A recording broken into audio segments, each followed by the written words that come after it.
तू जाके इसको बातों में उलझा और मैं इसका पर्स निकालता हूँ। भाई ये ड्रेस बताना।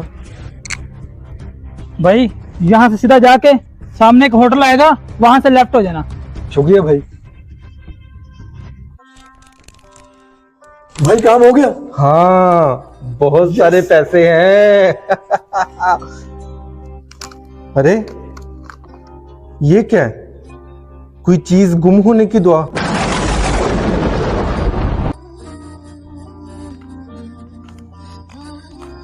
चलो आओ भाई।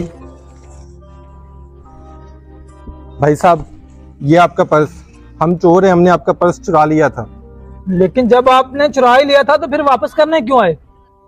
भाई साहब, आपने अपने पर्स में चीज गुम हो जाने की दुआ रखी हुई है, इस यकीन पे कि जब कोई चीज आपकी गुमे तो आपको वापस मिल जाए।